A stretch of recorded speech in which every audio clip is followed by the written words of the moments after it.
Lucky Mojo Curio Company's Strange Day at the Internet. So the show started. We have no idea where we are in reality. We were unable to get on the Internet. We had to restart our network about 4 or 5 times. Shiva running up and down stairs. And I have no idea where anybody else is or what they're doing, but we're pulling it together. It'll take us a minute. I'm here. Can y'all hear me? Yes. Okay, wonderful. Sorry, I logged off real briefly to jump on the board, all right, but you got there first. Oh, man, okay. Yes, that killed the echo. Whew. Now, we don't have an announcer. Yes, you do, actually, Miss Cat. Oh, you're here, Papa Newt. You got on while I was moving the dog. Even though everyone could hear me. We're all here. All right. Miss Phoenix says it's never a dull moment around here. Do we get Miss Phoenix live online, maybe? I think so, yeah. There she is. Okay, yay. All right. Well, let's start off where we would have been 5 minutes ago had we been there. Sure. Welcome to the show, and I'm going to talk a little bit about what's been going on here. Like I mentioned, Daniel Smith is here working on the railroad. Tomorrow, I start my apprenticeship week, and we will be teaching herbs and their uses, how to make herb mixes, and how to use herbs in all kinds of formulas, recipes, and just as themselves in Mojo bags and paper packets and so forth. So that's going to be tomorrow. Tuesday, people will be working with herbs, dehydrating, and packing herbs. And on Wednesday, I'm going to be teaching, this again for my graduate students, class in candles, how to tell them all apart, how to use them, how to dress them. And then on Thursday, they're going to be labeling candles and working with candles for us in exchange work-study program. And on Friday, I will be teaching washes and waters, which is kind of a catch-all class for things like Chinese wash, 4 Thieves vinegar, all of those little extra things that aren't oils, that aren't herbs, that are just extra washes and waters.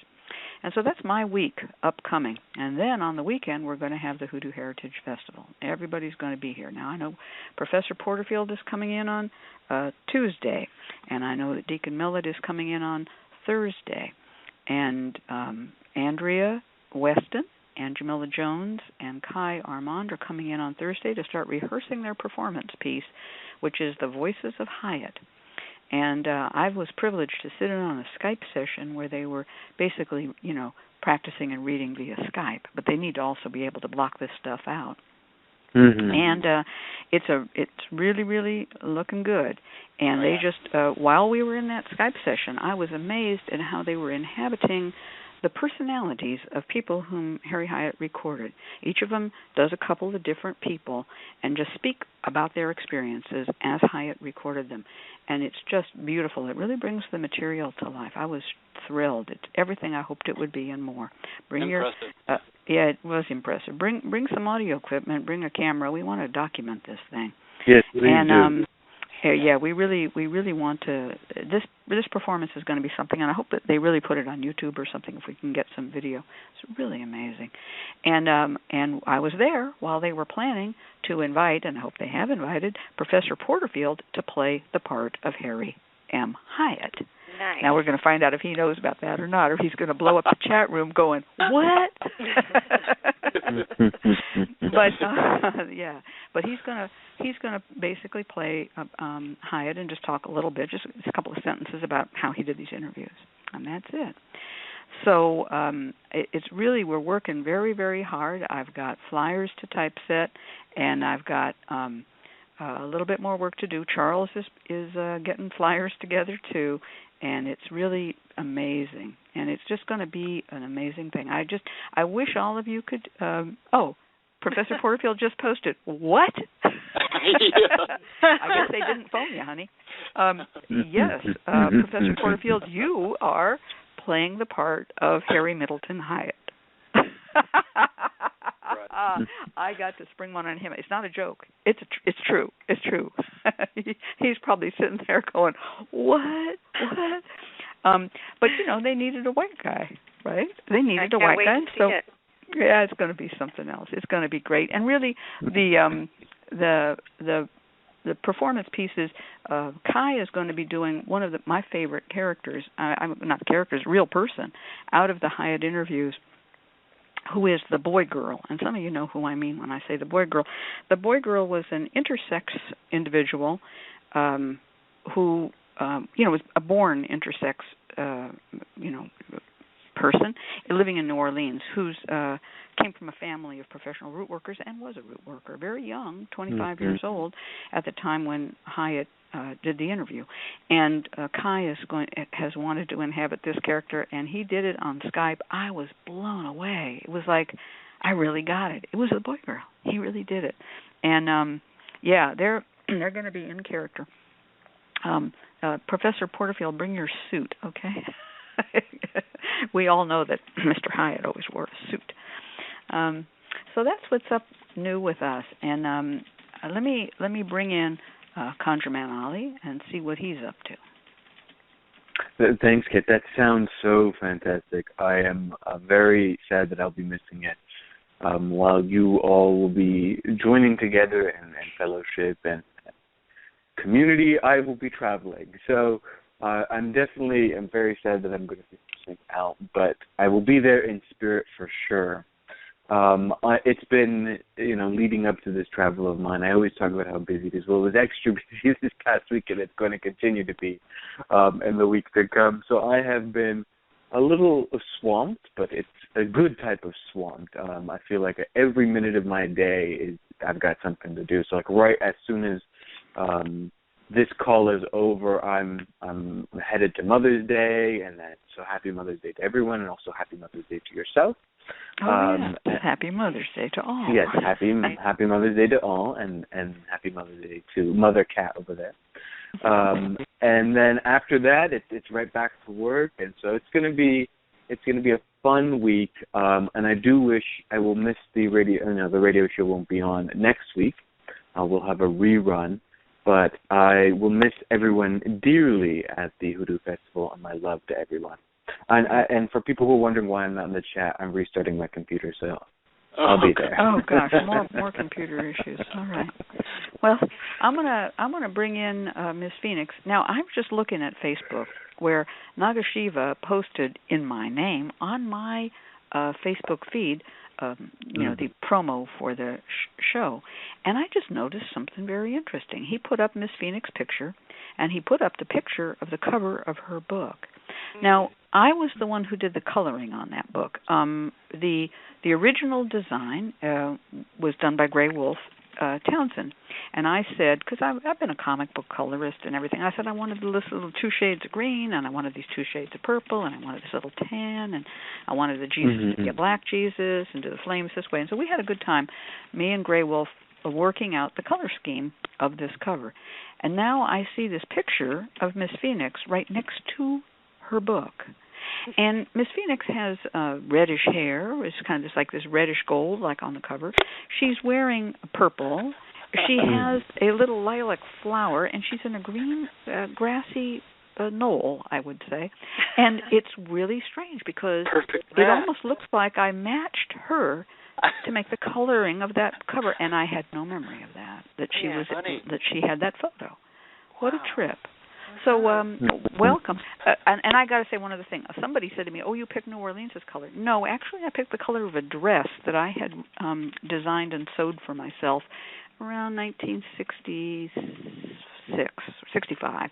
It was a particular dress based on a design that was in Prince Valiant comics, and I just loved it, and it was a medieval dress. I used to wear it to the Ren Fair, and I just picked those colors from my old dress. So there we go. Well, I love the colors. It looks beautiful. Yeah, the idea was to make it look like an iris flower, purple, green, and then the sunshiny gold. Yeah, well, because the irises, the bearded irises, they have that little yellow golden beard. Yes, and they're all over the property here at Lucky Mojo. They're totally amazing. I love them. That's right. That's my favorite iris. It's called Crimson King. That's the name of that iris. Although it's not crimson, it's just called Crimson King. It's actually a purple iris. Well, welcome to the show. Thank you. I'm glad to have you. Start. Nice to have you. And I am reminded by Shiva in the chat room, this is your first time being on the show. It is my first time being on the show. I'm really excited. Yeah. We're excited to have you. Yeah, lovely to have you here. And so what we'd like to do is get into our panel discussion, if we can. But first of all, tell us a little bit about what you do and who you are, and give us a minute on who is Miss Phoenix, and then we'll get into our topic, which is based on your book, Hoodoo Shrines and Altars. Sure. So, I'm a spiritual seeker, I think is how I would describe myself. I love learning about magic and spirituality from all across the globe, and that's sort of been a lifelong for me since a very early age.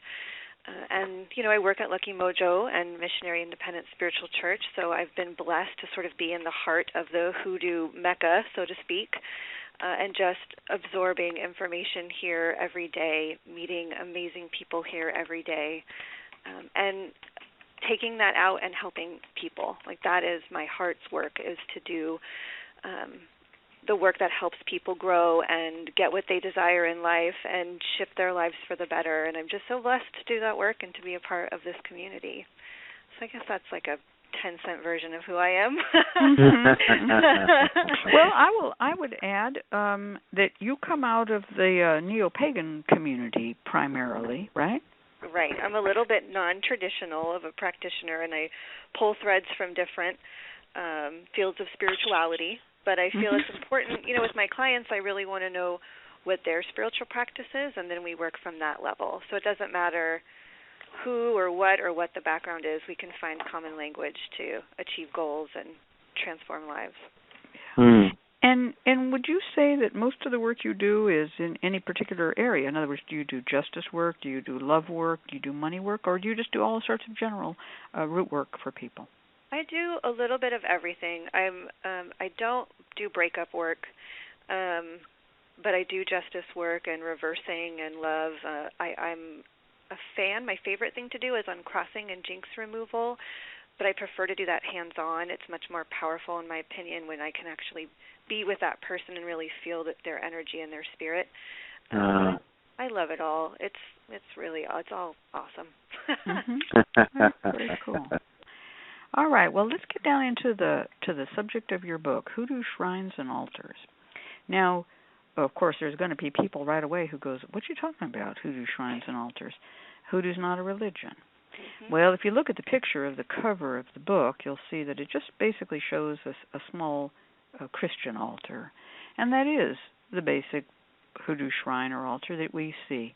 We see these things going back and described back to the 1930s, when Harry Hyatt interviewed people about what they had on their altars, what candles they burned, and what saints they worshipped, if they were venerating saints in the Catholic manner, and also other ones. One guy who just had a big brain coral on his altar. So we have a lot of records of that. We even have records that go back farther than that. Back to 1904.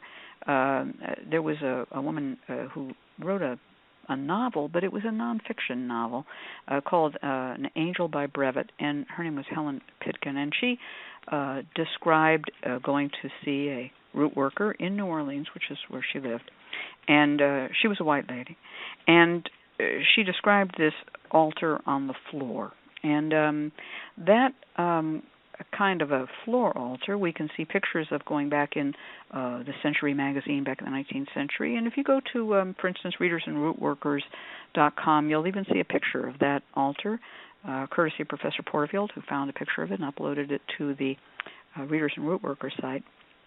A floor altar persists in Afro-Caribbean practice, but that doesn't mean that Black Americans who made floor altars were practicing Afro-Caribbean religions. In other words, the idea of an altar on the floor was an African idea, and it continued even among those who were nominally Christian of various types. So that doesn't mean that they were practicing Palo or Voodoo or Santeria or Lukumi or any of that thing. It just means they made an altar on the floor. But with emancipation, people began to own furniture. And an altar, as explained in the book, means a raised place. That's because you're in Europe, an altar is raised. So it's a European word. And so what we have in this book is kind of the history of altars in Hoodoo and an explanation of how they are made. And there are several types. So I'd like to turn this over to Miss Phoenix.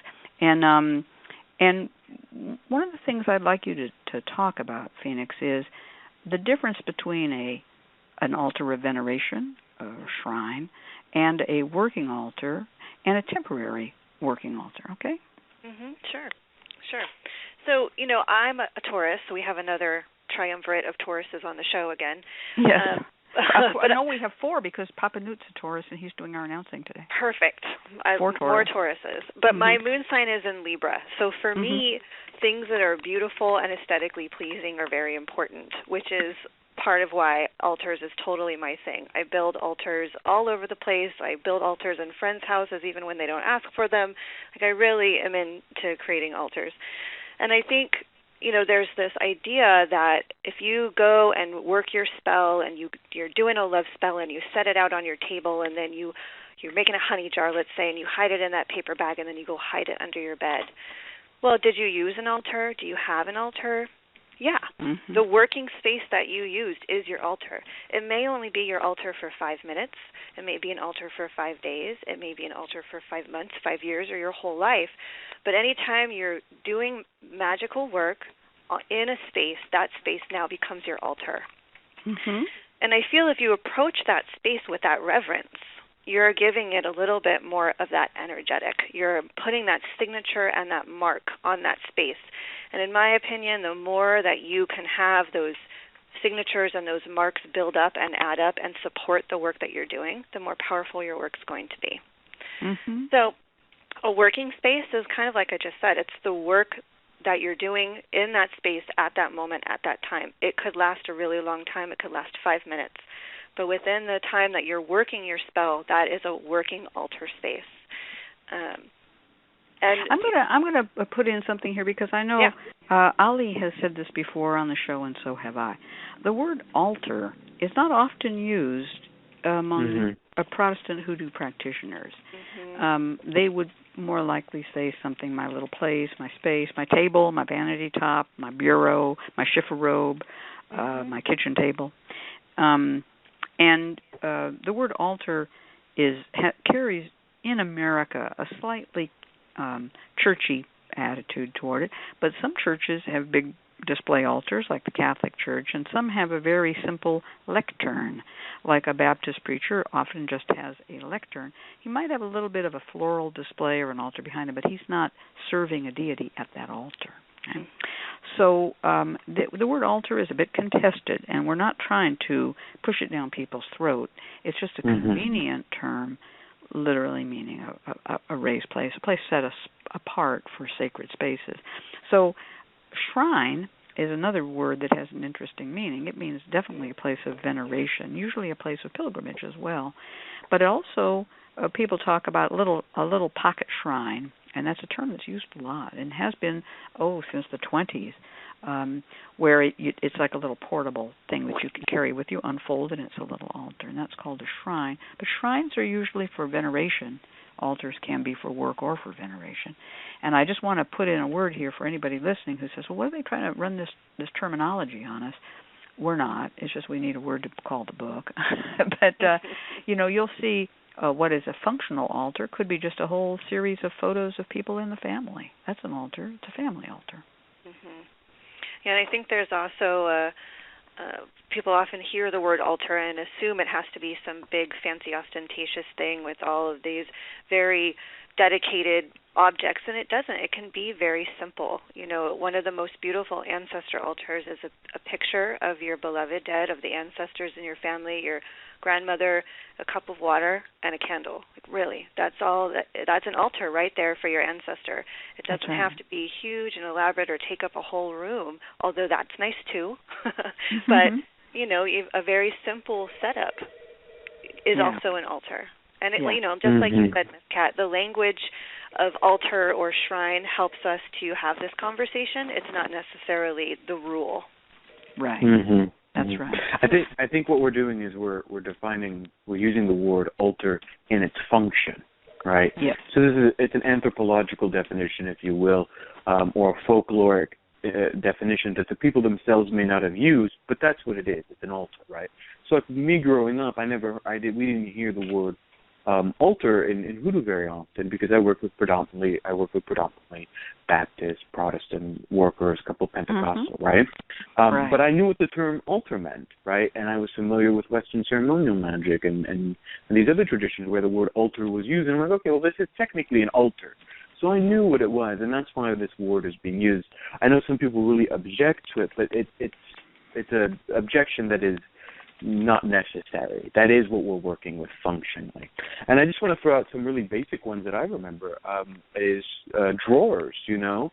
You have, there was this, and it was a particularly common one. I had 4 drawers to them, and it was often dark brown or black, and a lot of people I knew worked on that type of drawer for the work they did. And some people called it my secret place, some people called it my prayer place. Whatever they called it, that's what they used as an altar, and candles were on top of it, little statues that they picked up from flea market, various items on there, and it was often in the bedroom, interestingly enough, that they did their work right in the bedroom. Because you hear nowadays, and maybe both of you can talk about this, the kind of restrictions with altars. It has to be here, it has to do this. You know, I grew up, they were in the bedroom, you know, and my teacher worked in the dining room table. So, you know, it's very interesting how these variations exist within the tradition. And yet we often find ourselves constrained by a lot of law-making or rule-making about what constitutes an altar and what doesn't. In the chat room, we've got another thing going on, too, which I'd like to mention. And first of all, Ollie is right. The idea of this restriction, no altars in the bedroom, is just a bunch of modern rulemaking by a bunch of people who came into Hoodoo. As Professor Porterfield says, remember, folks, you joined Hoodoo. Hoodoo didn't join you, right? And so that is important to understand. Don't go telling your elders and betters you can't have an altar in the bedroom, because I found out from Cuban that, no, they're not Cuban, so give it up, you know. If that's the rule in Cuba, then you just follow that when you're in Cuba. But in Georgia, you can have an altar in the bedroom, trust me. In Oakland, California, altar in the bedroom. It's okay. Totally. Right?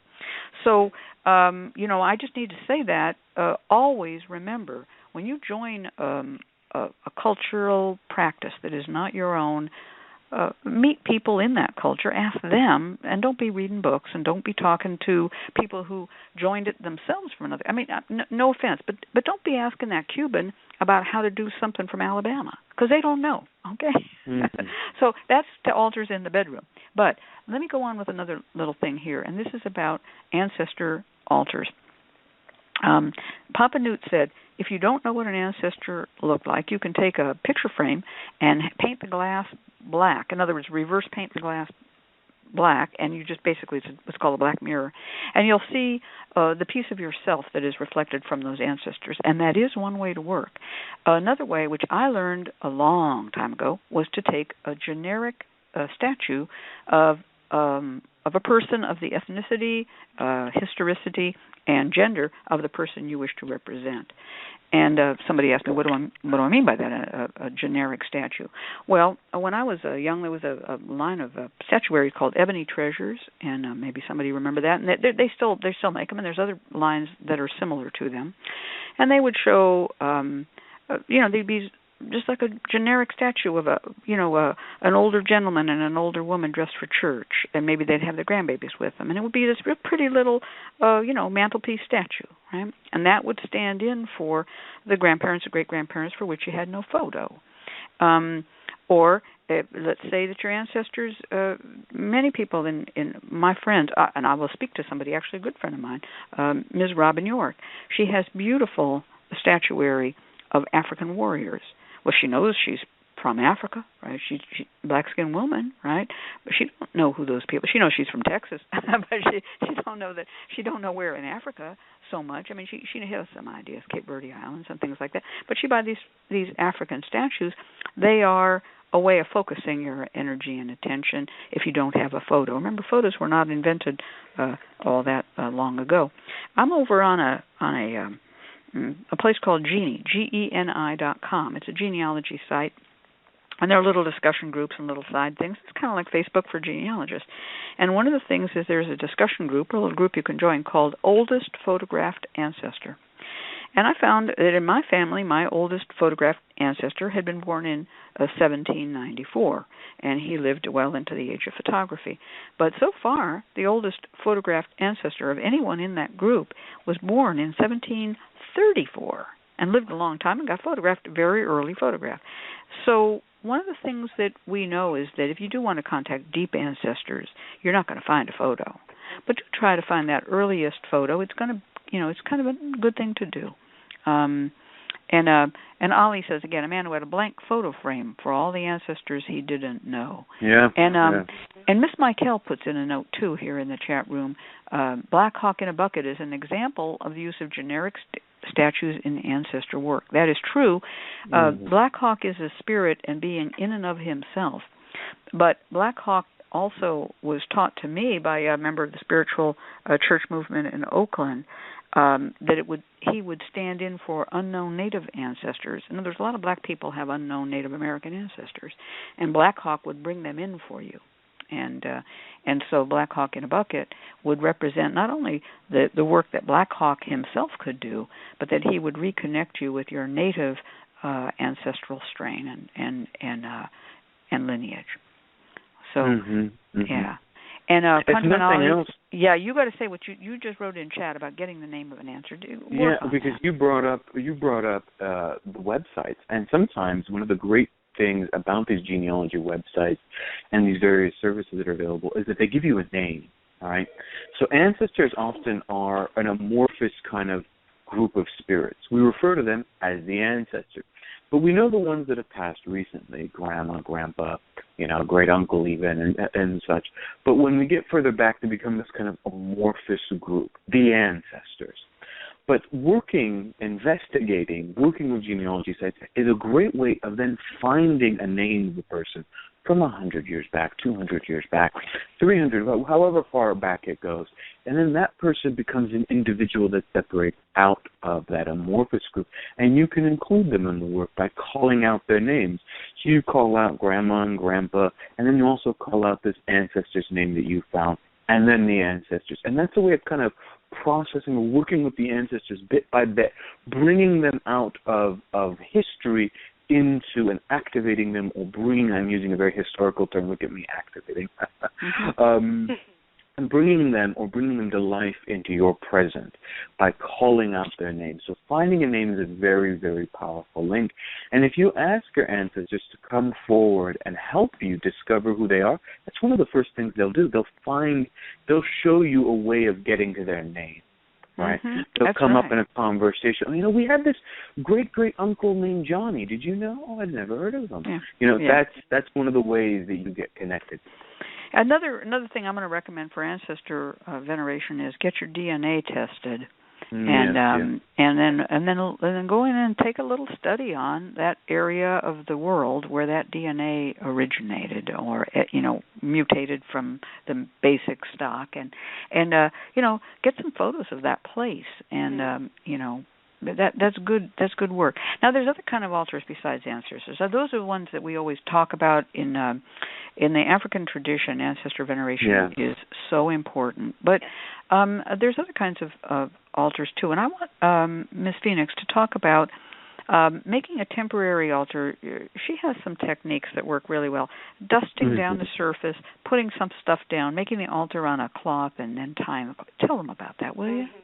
Yeah, so one great way, especially if you're going to do some work and you don't want it hanging around in your space, like if you're going to do reversing work or cursing work or anything like that, you set up your altar space, you lay down an altar cloth, put out all of the supplies that you're going to use, and you do your working and let that take however long it takes.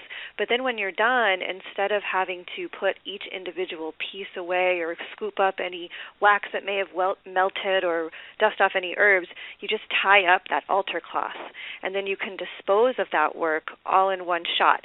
It makes it a lot easier to do the cleanup work for cursing work or breakup work or anything like that.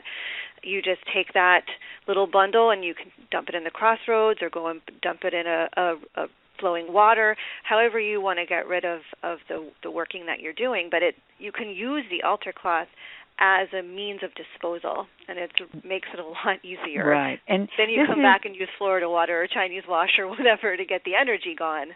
Right. But the objects you can just get rid of all in one shot. This is a really practical way to work, and people are going to ask immediately, what's an altar cloth, Miss Phoenix? What's an altar cloth? Where do I get an altar cloth? Well, I'm just going to cut that question short. I was channeling Professor Porterfield when I did that. I almost did his Doodles Weaver voice. How weird. Okay, been around the professor too long. Okay, a handkerchief. Just get a handkerchief, a white pocket handkerchief. You could get a black handkerchief square. You know, they make those handkerchief squares in every single color. You buy them online in packages, red, green, blue, you name it. They make them for use in a suit, and that will be a really great way to make a quick altar cloth that you don't mind disposing of. I have another little trick too, is when you go to the fabric stores, they have a little section in every single fabric store of remnants, and it's these little pieces of cloth that aren't quite big enough to sell on for regular sale. So they're really cheap. They come in all kinds of colors and styles, and every time I go to a fabric store, I raid their remnants section for altar cloth. Right, and if you go, first of all, Professor Porterfield noted that the word you want is a pocket silk. That is true, a pocket silk, often made of rayon, but yes, a pocket silk. And the word that you're looking for, Miss Phoenix, I believe, is quilter's squares. Oh, yeah, that's good too. Quilter squares is where you really get, because it's nice to have a nice square thing. You tie it up. When I say tie up, I mean tie it crosstown ways, or kitty corner, catty corner. You tie from one side to the other, you tie the other way, and then you tie again, It's all tied. It's tied, right? Now, you could take and tie and bundle it around like you'd make a Mojo bag, tie it up and then go around the neck of it. You could do it that way, too. But I like to just tie them crosstown ways. You don't need a string. All right. So, and quilter squares, crafter squares, sometimes called, those are great. And remnants, same thing. Very, very nice stuff. So we know this book is going to change a lot of people's lives. The book is called Hoodoo Shrines and Altars, Sacred Spaces and Conjure Rootwork by Miss Phoenix LaFay. And I know you're going to love the book. Everybody, she's got spells in it, too. Different altars for different purposes, real quick solutions, and it's a book of history, it's a book of practice, and it'll be coming out at the Hoodoo Heritage Festival. Okay, you're listening to, and of course it'll be sold on Amazon afterwards, and at the shop. You're listening to the Lucky Mojo Hoodoo Rootwork Hour with our guest, Miss Phoenix LaFay, my co-host, ConjureMan Ollie, and I'm Catherine Ironwood, and I'm going to turn it over to Papa Newt, who's going to bring in our first reading client. Thank you, Miss Cat. The Lucky Mojo Hoodoo Rootwork Hour with your hosts, Catherine Ironwood and ConjureMan Ali, and this week's special guest, Miss Phoenix, will be right back. We'll be taking calls from our listeners and answering their questions through spiritual divinations and prescribing down-home conjure remedies and remediation. Our calling clients are selected from among those who have filled out a short questionnaire at the Lucky Mojo forum at forum.luckymojo.com. You can listen to the show online through Blog Talk Radio or via telephone by dialing 818-394-8535. If you filled out a client questionnaire at the forum, please dial in now to 818-394-8535 and press 1 to let us know that you're available to be on the air. We'll be selecting our callers by their area code, and if your area code is announced, I'd like you to say hello and let me, your announcer, Papa Newt, read a brief description of your situation before turning it over to our host. Now it's time to go to the phones and take our first caller. We have Miss D calling in from area code 904 in Florida. Miss D, are you there? Yes, I am. Well, welcome to the show. This is your first time. I want to welcome you. And I see that you have not gone to ConjureMan Ali or any other root workers on this situation. Is that correct? Yes, sir. That is correct. Thank you very much. And Miss D writes, my husband and I separated after 5 years of marriage. He has seen his ex with whom he has children, but he is sneaking to communicate with me and taking care of me financially. He says he's divorcing me, but hasn't filed.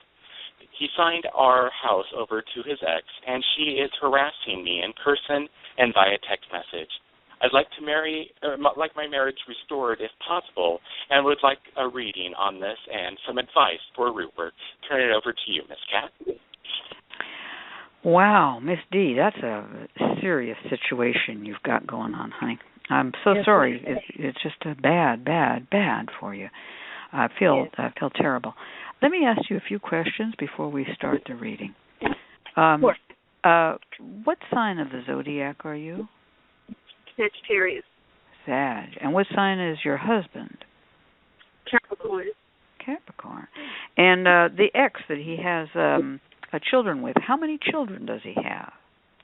They have a total of 4 children. Oh, my. And you have no children with him? No, we have no children together. But you have children of your own? Yes, we have a blended family, yes. I see. Oh, boy. This is a bad situation, sweetheart, and I really sympathize.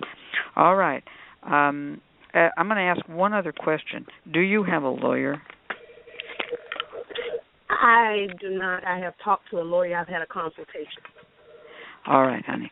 I'm going to tell you something before we get into the reading. And I say this often. If you listen to the show, you'll hear me say this. You need to have a professional on the social and mundane levels on which this is going on. I'm already feeling, and I haven't even thrown a card down, I know you're being spiritually attacked. And I know that one of the ways the spiritual attack is working is to cripple your energy, courage, power, and will to change things. In other words, you've been made to knock you over spiritually, but and I believe, of course, that that's the ex who's doing it, and she may have help. That's just a straight clairvoyant statement. I haven't even thrown a card yet. Okay. You're correct. You're correct. You're right. I know her. Yes. Okay. Now, having said that, I want you to understand that whatever I tell you from now on is predicated on the fact that you will have a lawyer. You're going to need a lawyer because you're in a fight for your security here, all right? This is bad, and this is really bad. You wrote, he signed our house over to his ex. Well, how could he do that? Was your name on the deed? No, it was his home prior to marriage. I see. This is bad. This is very, very bad. It's a serious situation, and I'm hoping that you're going to come through this on all levels intact, because I'm really feeling you got much more on your plate here than you thought when you called this radio show. All right, I'm going to throw down 3 cards and see what we got. Number 1 is a card that tells me this is not a good chance for restoration. It is called the 6 of Swords.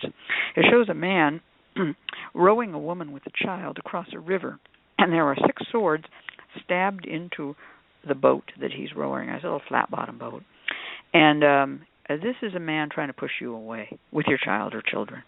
And in a way, maybe getting away from this situation would be to your benefit, although at the moment, that poor lady in the boat, she's suffering. She's got her head down. She's got a blanket over her like she's a refugee, like a just in bad situation. And but it's a very turbulent water that he's rowing her through, and when they get to the other side, it's more clear. And I am worried that you're going to try to restore something that may not be to your best interest to restore. Now, of course, you could try to overpower this whole thing, but I'm afraid that there's more problems here, and it's not just his ex doing work, but that he himself is a difficult person. And the reason I say that is the next card I have is the 7 of Swords, and that is the card of the liar and the thief. And that says to me that this man is lying to you. In other words, he is not just under her influence. He himself is a deceitful person who does not mean you no good. And he is sneaking around to see you. He is taking care of you financially, but there's lies going on here. And, there are people who can live a polyamorous lifestyle or even a bigamous lifestyle. If you want to get that out in the open and say, all right, I'll be your other wife, but let me live in this house, you can see me anytime, whatever, go ahead and do it. But I don't believe that that's what this man has in mind. I believe this man is trying to settle you down in order to rip you off. I seriously think this man is deceitful, and getting him back may not be the best idea. best I can say is that this X can be dealt with, but you're going to need a lawyer. You really are going to need a lawyer. They are counting on your good-naturedness. You're an easygoing person. Sagittariuses tend to be easy. But I'm seeing a struggle here. And the third card I have is called the Ten of Wands. And that shows a person really working hard to try to get to a little house that they're in and trying to get things settled. And it's really oppression. You've maybe come to us a little late, and I'm not trying to scare you here, but I'm not seeing a good solution here. I'm seeing you could do work, and we'll get to the root work in a minute, but what I'm seeing out of this reading is a long struggle. It's really going to be a struggle. And this other gal has set herself in position. The man is lying, and you need a lawyer. That's what I'm seeing, okay? Let me turn this over to Miss Phoenix, and she's going to read her reading's going to be her own. It'll be different. We'll see what she has to say. Thank you. So, unfortunately, what I'm seeing is very similar to everything Miss Cat has just said for you. So my cards have popped up a little bit differently, but they're definitely in the same vein. The very first card I have on the table is the Two of Swords. And in my deck, the Two of Swords is a female figure who's blindfolded, and in front of her are two roads with the swords across her chest. You're blindfolded in this situation. There's been either intentionally you've been kept in the dark, or you're choosing to stay in the dark. And it's easy to want to be in the dark when you know something is a difficult situation and things aren't being done honestly or said honestly to you. But that's your first challenge here, is to take off that blindfold and really see the reality of the situation and what you're up against. And that's, like I said, these cards are challenging. The second card I have on the table is the Eight of Cups. And on the Eight of Cups, we see a cloaked figure walking away from the edge of a river. There are 8 cups on that riverbank. They're leaving those blessings behind. I think, unfortunately, your husband's already walked away. Emotionally, he's moving forward. And even though he's still communicating with you and secretly keeping conversations going with you, I don't think that's for your best interest. I think that's for his best interest. It's not serving you in the least bit. And that Eight of Cups is really about letting go. This tells me he's let go, but more importantly than that, it's time for you to let go. Again, Two of Swords, take off that blindfold. Eight of Cups, walk away from this situation. Because what I see coming is the Five of Wands in the third position here on the table, which fives are always cards of challenge. And, this is struggle and fighting, and I think if you try to hold on to this relationship, it's going to end up being more of a battle and more of a fight and more of a conflict. It's not serving you. It's not in your best interests. And the longer you hold on, the worse it's going to get. I agree with Miss Cat. It's time to get a lawyer to make sure that you are protected and covered from a legal standpoint, and start looking out for your best interests in this situation. It doesn't matter what he says or what he wants, because it's not what's best for you and for your own children. This is a hard one. This is a very hard one. I'm going to say something here, too. People call for a reading, and they want to know, how can I make this work? And sometimes the reading, and they're different readings, but they're very similar. The readings are basically saying, we need to protect you and your children. That's what's going to happen here. I understand that you're, we really, this is heartbreaking. This is a heartbreaking reading for both of us. I'd like to turn this over to Ollie and see what he can say about Rootwork. But I know you're asking about, you'd like your marriage restored if possible. We're not seeing possible right now. Okay, let's turn this over to Ollie and see what he says. Thanks, Kat. I have been listening very intently and following along with my own reading, and I couldn't agree more. This really is a time now, my dear, to focus on yourself, to focus on getting yourself to a better place, because I also get the sense that if you continue to hold on, that it's not just that it's not going to work out and you're going to be disappointed. I get a sneaking suspicion that you're going to have the rug pulled out from underneath your feet. So he may want to take care of you financially every once in a while. And he may want to be friendly, but I should say, be careful because it could be quite dangerous. So what I would recommend in this case is first some healing work for yourself. So love uncrossing bath for you, and then work some court case work to start to, get yourself the protection that you need and draw in the legal representation that you need and to bring in an advocate who will make sure that you're taken care of financially.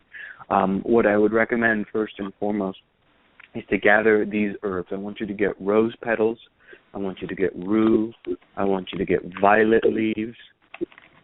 And get yourself some milk and some honey. Okay? Now you're going to take the herbs and you're going to boil them into a tea. Then you're going to go and you're going to pour yourself a bath. Into this bath, you'll add your milk and your honey, and then you're going to pour in the tea that you've made. Now, you can strain out those herbs and just use the tea that you've made. And what you're going to do is you're going to bathe in this. This is a soaking bath. You're going to lay in this bath and let all your attachments to kind of melt away from you. Now, what's great about this bath is it's not kind of a harsh breaking of the instruments. You're not sending him to hell. You're not burning the bridge. You're not saying, I'm done with you. I hate you. It's a healing bath. It's about allowing you to let go. It's about empowering you to let go, to heal your heart, to move on firmly. It also happens to be quite good for the skin, so it has a double benefit there. After you've done that, what I want you to do is let yourself air dry, gather a bit of the used bath water, and you're going to take this bath water to a crossroads, throw it over your left shoulder, and walk away without looking back. That's you saying, I'm done with the relationship. I'm not ending it on bad terms. I don't hate this guy, but it's time for me to walk back without second guessing, without doubt. That's why you don't look back. When you're going to walk back home. Now, it's time to make sure that you are going to get taken care of, okay? I want you to get a Mojo bag for this. I want you to get a bay leaf for victory. It's also a very powerful solar herb, and it's great for clarity. Get yourself some deer's tongue, some calendula flowers, a pinch of tobacco, a pinch of salt. And you can add other court case roots and herbs if you want, Little John to chew, Cascara Sagrada. All of those can be added as you feel fit. But those 5 should kind of form the core of your Mojo bag. And what you're going to do is you're going to put the Mojo bag together, and you are going to write in this Mojo bag, you're going to put a piece of paper with your written petition. It should be a letter written to God. You're going to say, God, I ask you for these things. I ask you that you bring me an advocate that will stand by me, that will fight for me, and that will help to ensure that I am taken care of legally. I ask that you bring me success in all court matters, that this relationship as it ends, it doesn't cause any trouble for me. Like, for example, this house that was being signed off. That's fishy to me. You need to relook at that. You're going to write this down on your piece of prayer. Be as open and honest and thorough as you'd like. And you're going to fold it up with the herbs, and you're going to place this in the Mojo bag. Smoke it in a little bit of court case incense that you've added a pinch of tobacco to, and feed it some whiskey. And you're going to carry this on with you wherever you go. And every night, until you find the person that's your advocate, you're going to take out your Mojo bag. You're going to hold it in your hands, and you are going to pray to God. You're going to say, God, I call upon you. I call upon the aid of my Mojo bag. Bring me my advocate. Bring me the people who will stand by me and help me in this situation. That's what I recommend from my end, and I'm sure my colleagues, Kat and Miss Phoenix, have additions that they can give from different angles, okay? Okay, I'm going to add one thing here, because what we've got is this issue of the house and where you're all going to live. I would try nailing down the house to delay being evicted as long as possible. It won't be permanent. You're not going to be able to win if he really did sign it over to his ex and so forth and so on. But you need to depending on what state you're in and what the laws of that state are, and of course every state is different. This is why you need a lawyer. In some places you can be evicted in less than 30 days. In other places they can't evict you until they go through a long procedure. It can take as long as 6 months or more. So I know you're calling from Florida, but I don't know the laws in Florida, but you've got to get yourself a Florida lawyer, okay? So nail down the four corners of the house. You can use common nails. You can use railroad spikes. But outside the house, nail it down and just say, let no man drive me from this house until I pull up these nails. Now, it's not going to last forever. I know that. But it's going to help. It really will help. And it'll keep it slowed down. And you can pray over those nails. Before you do that, you can, say, like, I shall not be moved, like a tree planted by the water, I shall not be moved from this house until I am ready to move. Okay? I would just quickly add that we're also talking about a blended family here. So your kids are going to be experiencing this pain as well. And in the meantime, get some Peaceful Home sachet powders and sprinkle that in the carpet and vacuum it up. Add a pinch of that of Peaceful Home bath crystals into your wash. Do some things to help bring a little bit of comfort to your children because they're going to be experiencing this split too. Mm-hmm. That's a really good point. There's another thing. Peace Water works. It's a 2-part solution. It comes in a little bottle. You can shake it up, put it in a spritzer. It'll re-separate out. Every time you use Peace Water, you shake it up and you say Psalms 133 or a part of Psalms 133 with it, just to have people dwell in harmony together. This is a classic situation of it's all his fault. You know what I'm saying? I'm just going to state it right out. It's his fault. He did this. He had his grass is greener on the other side of the fence moment, and now the grass is greener on the other side of the fence. And I don't forgive him for this. I think that the man is the problem. And the other thing you might want to work on is trying to work for justice. In other words, get yourself a lawyer who is not out to slash and burn, but to get justice for you and for your children. 5 years is a long time to have been involved in this, and you've been handed the short end of the stick, unfortunately. But you need a helper, and I would say out of the fullness of my heart, you want a helper who understands that this isn't just about money, and it isn't just about family, but it's a combination of keeping your children happy. I mean, there's so much has been counted on here. I would not blame it all on his ex. I believe she's been lied to, too. But on the other hand, his ex is behind this. You're going to need some protection from her. I don't think you're going to win, but I would like you to do some reversing or some protection against her bringing evil energy into the place while you're there. Okay, so just any kind of protection work that you can do using protection oil and burn some on a little bit can protect us from the incursions of this ex of his. Because you're a Sagittarius, you will land on your feet. You've got that going for you. And Sagittarius is a sign that is very resilient, very able to accommodate change. So I wish you all the best, lady. I feel so sad for you. Do your best. Call us back. Let us know what's happening if you need any more help. Good luck to you. All right, folks. You're listening to the Lucky Mojo Hoodoo Rootwork Hour, and we are taking live calls from calling clients. We got our guest with us today, Miss Phoenix LaFay, my co-host, ConjureMan Ali, and I'm Catherine Ironwood of Lucky Mojo Curio Company. And turn it over to Papa Newt. Support for this programming is provided by the Lucky Mojo Curio Company in Forestville, California, and located online at luckymojo.com, and by the Association of Independent Readers and Rootworkers, AIR, a directory of ethical and authentic conjure practitioners located online at readersandrootworkers.org, and by the Crystal Silence League, a free online prayer service of missionary independent spiritual churches located online at crystalsilenceleague.org. Now it's time to go to the phones and take our next client. We have our client calling in from area code 718 in New York City. This is Lisette. Lisette, are you there? Yes, I'm here. Welcome to the show, and I see this is your first time calling in, so welcome. Yes, it is. Thank you.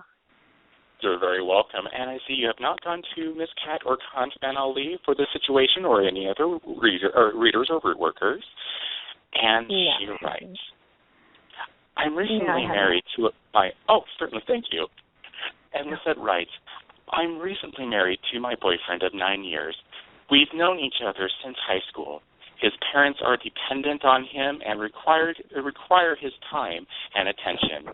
He doesn't put up boundaries to say he's married and not as available as before. I'm graduating in May from a master's in art education and would like to find a great school to work in. I'd like for us to buy our home, start a family, and excel in our careers in order to do so. I'd like a reading on our relationship and some root work advice on how to separate him from his meddling family so we can start our own life. Turning it back to you, Miss Cat. All right. I'm going to ask a couple of questions like I always do before we get into the reading. About how old are you? I'm 36. 36, okay. And do you have any children? You say you want to start a family. Do you have any children now? No, not yet, no. Not yet. All right. Well, you got to work fast now. All right. Yes. I'm just telling you, your fertility will drop off that plateau when you hit 40. Oh, I know. I've been working on that. Okay, good. Good for you. Yeah. All right. All righty. And I'm going to give you one thought before we get into the reading, and this thought is this. You cannot separate him from his meddling family. You can only cause them to unmeddle. And the reason is the things that you loved about the man that make him a good husband is also what makes him a good son. If he hated his family, he probably wouldn't be half the good father that you hope him to be for your child. He wouldn't be half the good husband you hope him to be. So the family may be not the nicest, but I would rephrase my wish. Just telling you this from a long-standing root worker's piece of advice. Don't ever try to break up a boy from his mother. And on Mother's Day, it's a good thing to say. She may be neurotic as hell. She may be in and out of the mental hospital. But if a boy loves his mother, he can transfer that love to you. But if you turn his love to his mother to hate, he'll hate you too. So I'm just going to say that, and now I'm going to turn it over to ConjureMan Ali for the reading. Thanks, Kat. I'm happy to do a reading here, but I do want to, clarify in advance that whenever you're in a situation like this, just from what you said in that last sentence, right, I'd like, advice on how to separate him from his meddling family so we can start a life of our own. Now, I fully support the idea that once you get married, it's your own family, right? Right, yes. That's very important. But, if you're up against separating a man from his family, you're fighting an uphill battle. Those are very powerful bonds in of themselves, right? So be careful. That's something to bear in mind. That, maybe it's not about separating. It's about negotiating, where his priorities are. And that's what the cards actually. The very first card that I have is the Two of Cups. The Two of Cups is you and him married. It's you and him as a relationship. It is a beautiful relationship. And there's a lot of great redeeming qualities there. It is a great mix between the two of you. You are an ideal alchemical blend, if you will. And so the relationship is good. It has solid foundation, and there is hope in that relationship that it will manifest and mature and grow into something even more beautiful. The problem is the present, and the present is the Two of Pentacles. So we have two cards that have showed up. One, the Two of Cups, and now the Two of Pentacles. This is where things are. The Two of Pentacles is the potential. The Two of Cups is where the potential is. The Two of Pentacles is where things are as they are now. It shows a man trying to juggle two coins, and he's a little bit off balance. The coins are going up, the coins are going down, and that's you and his relationship with his family, all right? He's trying to balance between the two of them, and he's not making the right decision ultimately because it is leaving him imbalanced. But here's the trick. Here's the key. These two coins are joined together. They cannot actually be separated. They cannot be broken apart. There is a tie there that joins them together.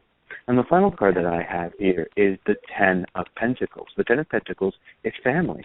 It's his ancestors. It's his family. It shows an older man in leisure, sitting down. He looks like he's in a small medieval Italian village, and he's looking on at his descendants two individuals, a man and a woman, that are conversing in front of him in the courtyard. This is about knowing the role of his family and the role of you. That's where you want to get him to. You don't want to separate him from his family. His family is a source of comfort, power, and strength for him, and it should remain so. And they can be the same for you as well if you approach this situation properly. This is about getting him to see his own life and in its own light and growing up. So this isn't about separating him. Seeing these cards, I'm getting Spirit telling me clarity work, John the Conqueror work that empowers him, work that encourages him, work that helps him rise up and reach his potential through success, work that allows him to move forward confidently with his own family in the lead, but never work that completely breaks him apart, not work that aims at tearing a rift or even separating, right? It's about management. It's about putting things in their right place. And his family has a place in his life, but a different place than what you have in his life. So that's what I say in this reading, and I'm going to turn this over to, I believe, Miss Phoenix, who's also going to give you a reading. And what's funny, Ali, you have the Two of Cups and the Two of Pentacles. I have the Two of Wands. Yeah. There you go, 3 2. Yeah, so there's definitely, and in my deck what's interesting is the Two of Wands, the imagery is a chalk figure drawn into a hillside, which is a man with a staff in each hand. He is the doorway between you and his family. And what I'm getting here is he's trying to actually balance all of this. And for you, he's not doing a good job of balancing, and you'd like the family to be a little further away, but he's trying. And it's not easy, you know. The other thing I would throw in there is you guys have been together 9 years. You knew this man's family was going to be a big part of his life. And and I, you know, in-laws are challenging. I totally get that. And after 9 years, you have to just come to terms with the fact that they're there. They're not going anywhere. And so maybe working on this in a way to make any rifts between you and them not so challenging, right? So I agree with Ali. There is some courage work to do here, some clarity work for him, some boosting. But I also have the Lord card in my deck, and this is all about rules, right? So there's also something here about you are also part of the family. Maybe there's a way you can bridge this gap. Maybe there's a way you can be the man in the center of the Two of Wands and helping that doorway stay open so it's not all on him, so he's not the one always trying to keep the peace or do what needs to be done for the family. I also have the Magician here, and whenever the Magician pops up for me, what this tells me is you can adjust, flip, switch, change the situation around, but it is going to take work. And with the Magician, I always hold it as 4 prongs of work. You know, the Magician has all the tools of power on his altar. He has the pentacle, the cup, the wand, and the sword. This is using all the elements, doing candle work, doing bath work, using incense, like really the full gamut, because we're talking about adjusting the way he approaches his family, bringing in some peace for for you and his family, and working at this situation from several angles, because like ConjureMan Ali said, the family's not going anywhere. We have to change how we approach them. Does that make sense? Yes, I understand. Okay. Yeah. All right. We have some sound in the background. I hope we can cut that out. Okay. Got it. Now, okay, so I'm going to try to bring this thing together. I'm looking at it from a standpoint of, Miss Phoenix pointed out something really righteous here. It's been going on for 9 years, and you need to approach this in a fairly subtle way, because you don't want to just like make a break here. Right. And you would like to find a school, you said, to work in now, and you'd like to buy your home. So you're looking for someplace near you. In other words, it's you're not going to move or anything like that, right? I'm looking to. We now currently live with his parents, and so I think he's just very comfortable. And I'd like to move and get our own life started, meaning that I have a stable employment, and he believes in me that we can start our family and just start our life together. Let's go back to this. Let's go back to this family situation. So you've been married 9 years. You're 36 and you've had no children. It's because you've been in school and other things. But is he a problem with having no children? Has this been a difficulty? Oh, we've been just together. We recently got married, and I see. It's not a Oh well, a lot of people have children with no marriage. I'm just, okay. So you guys gonna play it that way, or that's okay. All right. I just want to make sure that we don't have any medical problems or anything like that. Right. As of now, I'm not particularly sure because he just doesn't want to even start. I think he's scared to have a family. That's the whole reason I'm sort of seeking help and advice. All right. Yeah. All right. So I'm going to put in some ideas here. One of which is we talked about a blended family with the last client, but we were not seeing it work. It was actually not working. So let's hope for a blended family here to work a little better. Okay. So one of the things that I have done when working on parents of a partner. Oh, and I got to ask another question. Does he have any siblings? Yes, he has a sister. Okay, and is the sister married? Yes, she is. And does the sister have children? Yes, she has. All right, good. Now we got something going on here. Okay, so I want you to get pictures. They're just little whatever you can get offline or whatever, print them on plain paper of the sister, her partner, her children, whatever's going on with that, his parents, and so forth. I wouldn't mind if they were each on a separate piece of paper, and I'll tell you why. I make a little booklet out of them. I literally stitch them together into a little book, a little family book, but this little book is little. I take little pictures like little thumbnails, like you'd get on a Facebook profile. And I would take a needle and thread, and I'm crafty that way. And I'd sew them one to the other, to the other, to the other, but I'd also sew a cover onto them.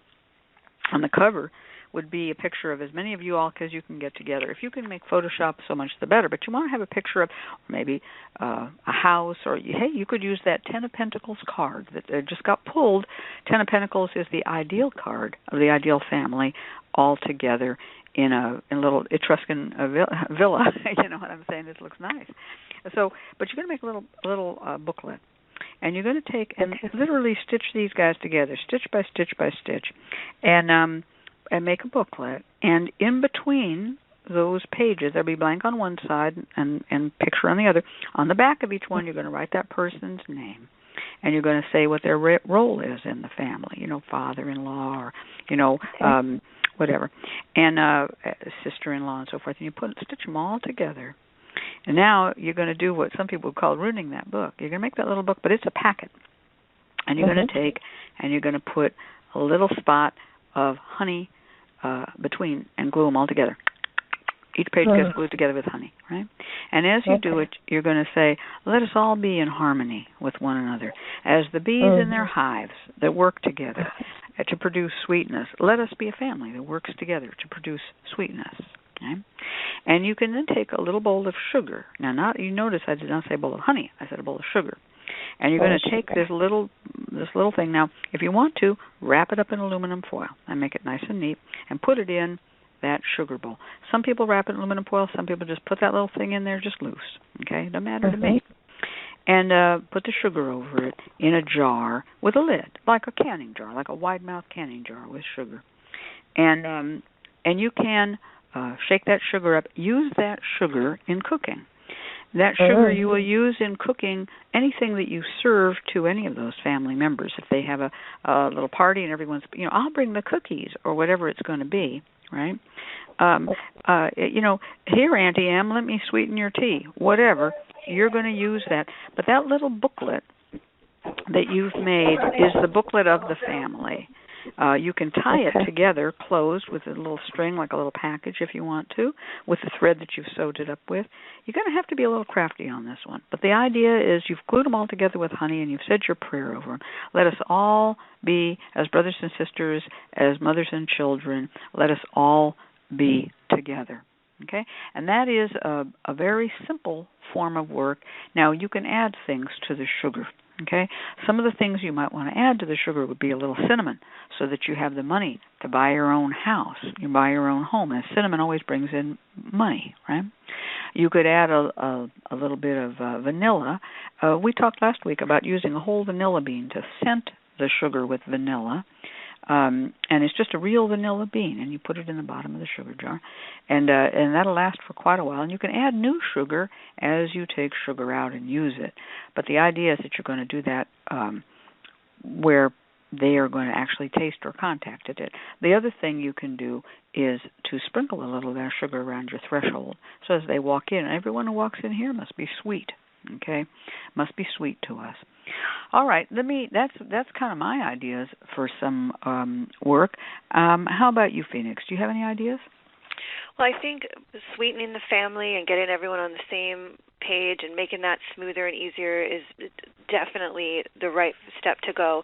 And, ConjureMan Ali also was talking about some clarity work for your husband and some courage work, because what I'm hearing and what I'm feeling and seeing in the cards is not just that there's difficulty with the family and you may not get along with the family, but also you don't feel like he's standing up for himself.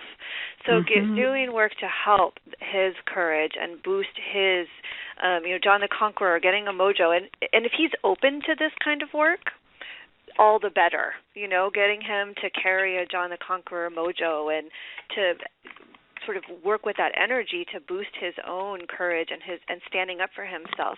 Now, if he's not into doing this kind of work, you have to be a little bit more sneaky and maybe work some of this more in with doing the skull candle working to help him be more courageous and speak what needs to be said by putting John the Conqueror into the skull and carving the words that you would really love to hear him say to his family, remembering that you still have that honey going and you want these words to be sweet. We want everyone to get along. We don't want him telling off his mother. We want him standing up for himself and saying what needs to be said. I think that approaching it from that double perspective of getting everyone in the family to get along and maybe bridging any gaps that might be between you and his family, as well as getting him to be a little bit stronger, stand up for himself more, and stand up for you as well. I think that's going to help to make this whole situation a lot more smooth. But again, it's been 9 years, so you have to be willing to also be flexible and be prepared for this to be the part of your life, because this is his family and they're not going anywhere. Yeah. I would say another thing, too. You have this sister-in-law. I'd like you to pull her in as an ally if you can. She's got children. You deserve children. And,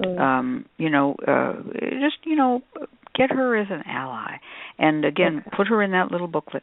I do think the idea of courage for your husband is good. Some of the other things that are used for courage are yarrow, John the Conqueror, crucible of courage powder or oil or bath crystals. And that will help him set up some boundaries without being hot and mean about the boundaries, but just some considerate boundaries where he can stand up for you and yours. And I'm going to tell you just something again off the chart here. I am concerned about the childbearing years, and I am concerned that you make sure you work toward this, having a child. If nothing else, get his sister to talk to him about how beautiful it is and how wonderful to have children, because this is going to slip away from you if you don't take advantage of it the time. Yeah. All right, honey. Good luck to you. And if you need medical help to get pregnant, check it out soon, okay? All right, you're listening to the Lucky Mojo Hoodoo Rootwork Hour, and with our special guest, Miss Phoenix LaFay, my co-host, ConjureMan Ali. My name is Catherine Ironwood, and I'm here on behalf of the Lucky Mojo Curio Company. And coming up in our next segment, we're going to have a free spell from Miss Phoenix LaFay. First of all, we're going to have some announcements by Papa Newt and others. You are listening to another fine production of the LMC Radio Network, whose art and information may be found on its webcast shows. The LMC Radio Network is a community radio alliance of metaphysical, spiritual, inspirational, and political justice broadcasters, spanning a wide range of topics.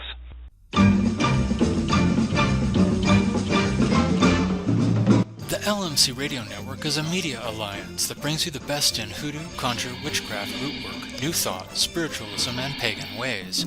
Our shows include the Lucky Mojo Hoodoo Rootwork Hour, live on Sundays from 3 to 4:30 Pacific Time, the Crystal Silence League Hour, The Witch, the Priestess, and the Cauldron, Mystics, Mages, and Magical Places, and the Now You Know Show. All these shows are available as audio podcasts via the Lucky Mojo forum at forum.luckymojo.com and at YouTube, where we make daily video uploads. Please like and subscribe at youtube.com/Lucky Mojo Curio Co. Sponsored by the Lucky Mojo Curio Company, makers of handcrafted spiritual supplies and offering the widest selection of magical herbs and roots, plus hundreds of free web pages filled with spellcasting tips and fortune-telling techniques. Our shop is located in Forestville, California, and we sell retail and wholesale online at luckymojo.com. LMC. Thank you, Nagashima, for that wonderful announcement. And we are now time to head to our free spell with Miss Phoenix at phoenixbuffet.com.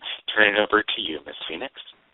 Thank you. So, in honor of Mother's Day and in honor of the topic of today with altars, what I'm offering you today is a justice altar, keeping in mind that today there are hundreds of mothers who are without their children because they were murdered by the police or shot down in the street.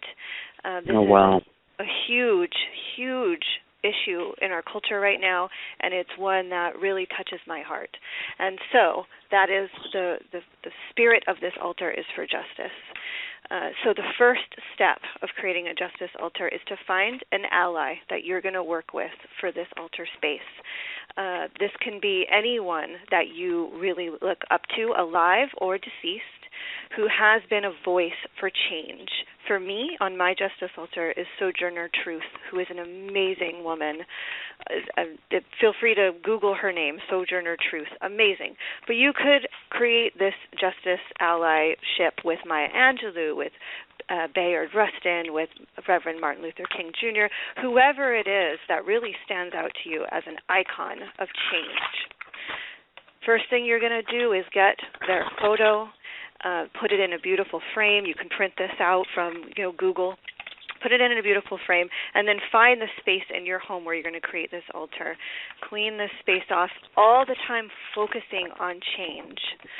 The first step is to dust the surface of the altar with the Just Judge sachet powder from Lucky Mojo. And when you dust the sachet powder on the altar space, recite Psalm 35. Now, I don't want you to just recite these words like blah, blah, blah. I'm saying Psalm 35. Feel it. Envision social change. Envision social justice. Really hear each word coming out of your mouth is transforming our culture. This is heavy magic here, this spell. Once you've recited the poem, put a bay leaf in every corner, so you'll need 4 bay leaves. This is to ward off evil and send protection like a wave out into the world. The next step is to have a dish and a candle. So any kind of dish, you want it to be fire resistant, so you'll be able to burn charcoal briquettes in it for incense. And I use a white pillar candle, white for peace and white for clarity. And put that candle next to the photo of your justice ally. And then you'll make an incense mixture. I use, in my personal work, a mixture of tobacco and agrimony. You'll mix this together and burn it on the charcoal briquette. And every Saturday I do this work. I feel Saturday is the best day for justice work. But what I do in my working, and this is what I would encourage you to do taking this work forward, is any time you hear of a situation that you want to add to the altar, just write out a petition and put it right underneath that dish where you're going to burn your incense, or right underneath that candle. So, for example, recently I added all of those young women who were rescued from Boko Haram, who have come home pregnant with having spent the last year in terrible circumstances. I've added those girls to my justice altar. Every time I hear, every 48 hours, another black person is killed by the police, I've added their names to my altar. The names on my altar are very full right now, but I trust every time I add a name, and every Saturday I stand at that altar and I recite Psalm 35, and I believe the more of us that do this work, the more we're going to change the world. And so I give that to you as a Mother's Day offering, so that we can work together for transformation. Wow. Wow, that's amazing. That's a beautiful, beautiful working. Agrimony, for those who are unfamiliar with it, is an unusual herb in that it's the one that returns evil back to the sender. Right. It's just different than some of the others. And so that's why agrimony. Tobacco is an ancient sacred herb and is often used in court cases and also any place where you want to influence someone from afar, a la what we call smoke signals. You send up tobacco makes a lot of smoke, and it will be seen from afar. Beautiful, beautiful work. And tobacco is used for cleansing, for justice, for purification of all types. So a beautiful thing. Also, tobacco is toxic, and it can be used to kill vermin. And so you can find tobacco in spells of getting rid of the unjust. Beautiful, beautiful spell. Interestingly enough, in a lot of naturopathy and a lot of herbal healing, tobacco is used to kill infections too. Yeah. So that's right. Powerful work, Miss Phoenix. Rock on. Thank you. Yeah, beautiful. Thank you so much. And as Miss Michael says, Mother's Day was originally a political celebration itself. Lots of mothers in the old-time labor movement. That's right. That is so true, Miss Michael. Thank you for reminding us of that. All right. Mothers for Peace. That's right, says Vicki Trancho. All right. Well, let's turn this over to Papa Newt, and he's going to give us our final announcements, and then we'll all say goodbye. Papa Newt? Thank you, Miss Cat. Thank you, Miss Cat and ConjureMan Ali, and thank you, Miss Phoenix of PhoenixLaFay.com in Santa Rosa, California. Once again, we've come to an end of another Lucky Mojo Hoodoo Rootwork Hour, brought to you by the Lucky Mojo Curio Company in Forestville, California. You can find Miss Cat via the Lucky Mojo forum at forum.luckymojo.com and ConjureMan Ali at ConjureManAli.com in Mission Viejo, California. I'm your announcer, Papa Newt, joining you from PapaNewt.com in Kansas City, Missouri. For all of us at Lucky Mojo, I'd like to thank you for being here and invite you to tune in once again next week at the same time when you will hear the familiar strains of the Memphis Jug Band playing the Jug Band Waltz. Thank you, everybody. Goodbye and happy Mother's Day. Thank you, Papa Newt. And thank you, Phoenix, for being on the show. You were absolutely great, and we hope to have you back. Yeah, thanks for having me. It was fun. Yeah. Well, I know it was your first time, but you waited a long time, and we'd like to have you back as soon as you want to. Thank you, ConjureMan Ali. We're going to miss you at the festival. Oh, thank you. I will be there in spirit. We want to thank everybody in the chat room. We had over 40 people at one point in the chat today. And, of course, we know the show is listened to in archive by thousands of people. So to all of you, thank you so much for supporting this show, the longest-running show on Hoodoo, on Blog Talk Radio, or anywhere on radio. So, on the whole planet. On the planet. On the planet, says Nagashiva. And thanks, Papa Newt. And thank you, Nagashiva.